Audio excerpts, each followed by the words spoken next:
Y vamos a hablar obviamente de lo que nos compete en una jornada como hoy, en lo que podría ser un llamado a la reflexión, ¿no? De qué fue lo que pasó, qué nos contaron, qué se explica en las escuelas sobre esta fecha.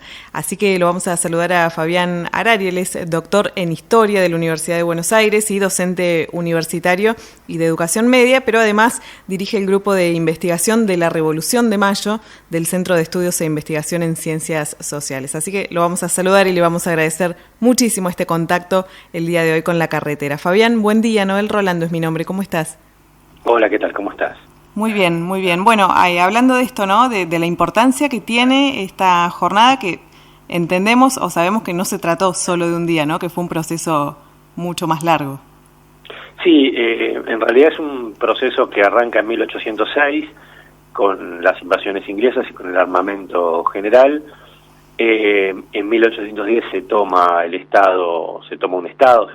un poder político en Buenos Aires, y eso se extiende a varias gobernaciones o ciudades que todavía no se llaman provincias, y eso, digamos, es un proceso de transformación social que va a abarcar varias décadas y va a terminar de cerrarse en 1860. Lo importante para entender esto que llamamos Revolución de Mayo, que no es solo que es solamente el inicio de un proceso, es que estamos antes que un problema de jurisdicción, es decir, si dependemos o no de España y ese tipo de cosas, estamos ante una transformación social. Uh-huh. ¿Qué significa eso? Una transformación en la forma en la cual la sociedad funciona. Es una transformación de la vida social misma, uh-huh, y por lo tanto de las relaciones sociales de producción, las relaciones sociales que sostienen esa vida. Por eso es un proceso que dura décadas y por eso es tan relevante. Claro. Normalmente, digamos, se hacen, como vos acabas de decir, desfiles, y se hacen una cantidad hay una liturgia sobre esto, pero normalmente la liturgia tiende a celebrar la estabilidad, ¿no? Cuando en realidad lo que se celebra es una revolución, es decir, una transformación. Claro, todo lo contrario a la estabilidad. Claro, se celebra la transformación y se celebra la transformación consciente. Uh-huh. Lo que uno tiene en esa revolución es una clase social, que es la burguesía ganadera, que se empieza a organizar en la década de 1770 por sus reivindicaciones, que son justamente las reivindicaciones que luego van a llevar a la creación o la construcción de relaciones capitalistas. Toma el poder en 1810 y sobre eso construye poder social y destruye las relaciones vigentes, que son relaciones feudales, y construye relaciones capitalistas. Esa burguesía ganadera está expresada en ciertos dirigentes como Saavedra, Moreno, Castelli, Hipólito Vieites, luego Pueyrredón, Alvear, Rivadavia, Rosas, ¿no? Es decir, Martín Rodríguez, es decir, todos los que nosotros vemos como próceres, incluso, bueno, San Martín, ¿no? Todo eso que nosotros vemos como próceres o como los gobernantes de 1810 hasta incluso 1860, 1980, recordemos que Mitre y Roca vienen de familias de la burguesía agraria. Uh-huh. Digamos, todos esos son representantes de una clase social, la clase social que lleva adelante esa transformación. Por eso, por un lado, hay una transformación social muy profunda y consciente, y como digo, cobra tintes dramáticos, porque nosotros hablamos de San Martín o hablamos de Belgrano, ¿no? Y estamos hablando de gente de guerra. Claro. Aunque Belgrano no es específicamente una persona de guerra, pero se lo recuerda por su acción guerrera. Uh-huh. Es una guerra que dura casi 10 años. Por lo tanto, digamos, esta transformación cobra un tinte no solamente dramático, sino violento, uh-huh, ¿no? Porque, digamos, la violencia se hace necesaria para destruir no solamente ciertas relaciones, sino a sus representantes, que las defienden también por la violencia. Entonces, digamos, esto no es para hacer una apología de la violencia, sino simplemente, claro, para mostrar qué es lo que sucedió. Digamos, uh-huh, en realidad, digamos, la apología del elemento puramente violento y no del elemento de transformación social, lo tiene la liturgia patriótica, es decir, porque nosotros alabamos a San Martín como un gran militar. ¿Por qué? Porque ganó batallas, pero no nos preguntamos cuál era el objetivo de esas batallas y digamos y por qué lo hacía, ¿no? Entonces, cuando yo a veces hablo de estas cosas, dicen, bueno, pues están haciendo apología de la violencia. Digo, no, los que hacen la apología de la violencia por la violencia misma es la liturgia patriótica. Claro, digamos, claro. ¿No? Fabián, uno de los ejes centrales o el eje central del trabajo que realizan va un poco en contra de las versiones tradicionales. Digo, ¿qué nos enseñaron y cuánto dista eso de lo que en realidad pasó? Bueno, lo que nos enseñaron también fue cambiando con el tiempo, ¿no? Es decir, la educación sobre la Revolución de Mayo no es lo mismo en la década de 1920 que en la actualidad. Eso fue cambiando. Incluso yo creo que, por decirte, no es lo mismo lo que fue, por ejemplo, en los 90 que lo que debe ser ahora, ¿no? Sí, es cercano lo que vemos ahora con respecto a los 90, ¿no? Yo diría que hay dos grandes cortes, ¿no? Sobre lo que se vio. Es decir, lo que se daba en los colegios de la Revolución de Mayo. Yo digo que hay un corte, digamos, generacional y otro corte, si se quiere, transversal, que tiene que ver con el nivel educativo. Porque si uno, digamos, mira la primaria, y normalmente en la primaria cambió poco. La versión de la primaria es la versión más tradicional, salvo algún que otro caso, ¿no? Sí cambia mucho en la secundaria, ¿no? Y en la secundaria uno tiene hasta la década del 90...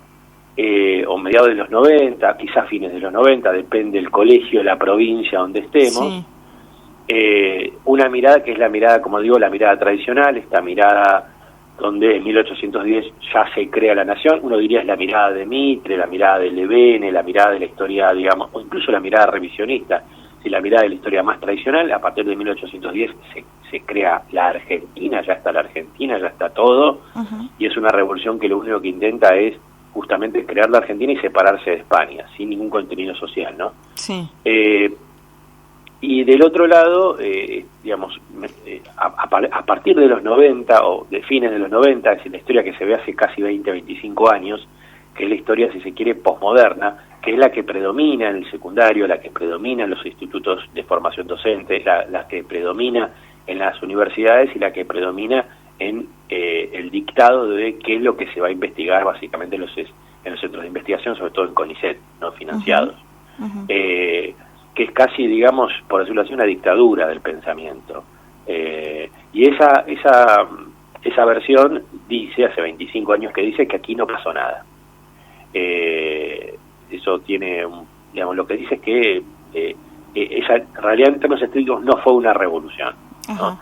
Lo que sucedió es que digamos, se cayó el rey de España. En 1808 España es invadida por Napoleón, entonces España se queda sin rey, y entonces ante la vacante real, ante la vacante del poder, ante esa vacancia, digamos, un grupo de criollos decide, digamos, tapar ese agujero, ¿no? Es decir, hacerse cargo de una vacancia y ver cómo puede suplirla en términos legales, de acuerdo a la legalidad vigente, ¿no? Es decir, gente que en realidad no quiere hacer ninguna revolución, simplemente quiere, digamos, evitar la disolución del poder porque el rey se cayó, y bueno, y uno dice, bueno, pero hubo una guerra de 10 años, ¿por qué hubo la guerra, no? Claro. Entonces esta gente dice, y bueno, por malos entendidos, ¿no? Es decir, la gente se mata durante 10 años por un malentendido. Bueno, no es muy creíble todo eso, ¿no? Es decir, digo, no es creíble porque si uno toma el proceso a partir de 1806, uno ve que esa fuerza se está preparando para tomar el gobierno, y en 1806 Napoleón no puso un pie en España. Uno podría hacerle muchas preguntas a esta mirada light. Claro, muchos cuestionamientos. Sí, es una mirada muy naif de la historia, ¿no? Pero a la vez de muy naif, es una mirada, digamos, que tiene toda mirada histórica tiene una función social, tiene un intento de intervenir sobre el presente. Como decía Benedetto Croce, toda historia es historia contemporánea. Entonces, si bien la visión litúrgica intentaba ensalzar a la patria, esta visión posmoderna o light de la historia, lo que intenta hacer es repudiar toda transformación por la vía de negarla. Claro. ¿No? Es decir, la transformación social es imposible. Todo lo que se puede hacer es, digamos, hacerse cargo de la legalidad vigente, ¿no?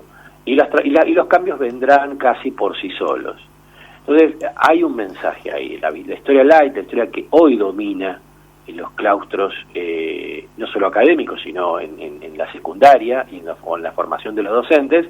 Esta historia light, como digo, intenta básicamente detener la historia por la vía de negarla, ¿sí? Por la vía de una especie de Fukuyama, esta idea del fin de la historia, ¿no? Es decir, básicamente no hay historia. Pero como digo, tiene ciertas inconsistencias. Y una inconsistencia muy importante, y esto va para las dos historias, ¿no? La tradicional y la posmoderna, es que en 1806, esto es muy importante, el 14 de agosto de 1806, el virrey que gobernaba en ese momento el Río de la Plata, que se llama Sobremonte, es destituido por una insurrección popular. Y ponen a otro virrey, que va a ser Liniers, que no tiene ningún pliego para ser virrey, ni siquiera es español. Claro. ¿Qué está mostrando ese hecho? Este hecho está mostrando que acá ya hay un clima revolucionario, hay un clima de movilización, mucho antes de que, digamos, Francia invada España, ¿no?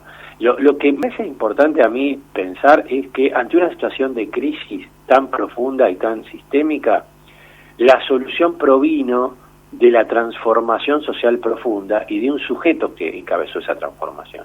Y eso me parece que es la mejor lección para el presente. En el presente tenemos una situación muy similar a la que había alrededor de 1810. Estamos en una crisis social muy profunda que arrastra décadas.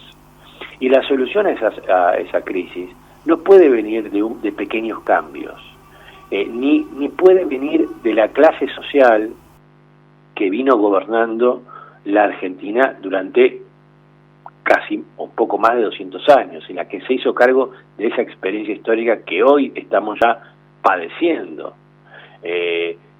Por lo tanto, si tenemos que pensar una salida a la crisis, tiene que ser pensada en términos de otro sistema social y con otra clase social. Obviamente, yo lo pienso, es decir, acá no hay magia, si uno se va a apelar a otra clase social. ¿Qué otra clase social que no es la burguesía, no? Bueno, y es la clase obrera. ¿Y qué otra cosa que no es el capitalismo? Y bueno, es el socialismo, algo que mira hacia adelante. Es decir, ahora estamos en una disyuntiva muy similar a la que estaban nuestros antepasados en 1810. Claro, eso te iba a preguntar, porque digo, ¿qué podemos, esa era mi próxima pregunta, ¿qué podemos tomar de lo que pasó en aquel entonces para mejorar ahora o tomarlo, digamos, como enseñanza para ahora? Creo que el derecho a cambiar de vida social, el derecho a cambiar de vida y la posibilidad de cambiar de vida, porque la idea es, bueno, esto es imposible, no, digamos, si uno se coloca en 1805, 1806, 1807 y le van a decir, bueno, es imposible abolir la esclavitud.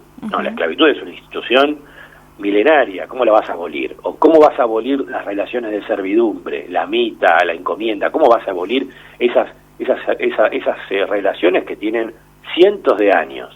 ¿Cómo vas a salir del derecho, digamos, castellano, el derecho de la monarquía? ¿Cómo vas a salir si son las leyes fundamentales que las trajo el rey y emanan directamente de Dios y de la Iglesia? ¿Cómo vas a hacer una cosa así? Bueno, sí, se hizo y se logró construir un país que luego se llamó la Argentina.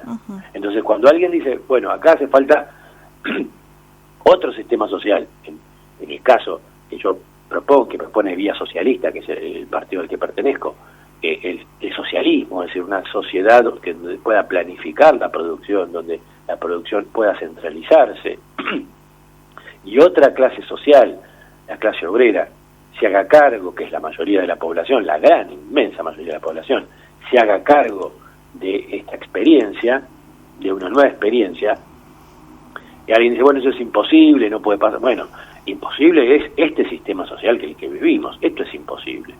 El otro sistema social es posible, como fue posible ese otro sistema social que en su momento fue el capitalismo en el siglo XIX.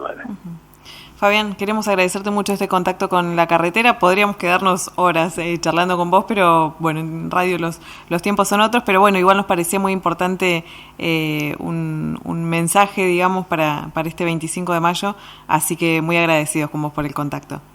No, le agradecido soy yo, muchas gracias. Que tengas buen día.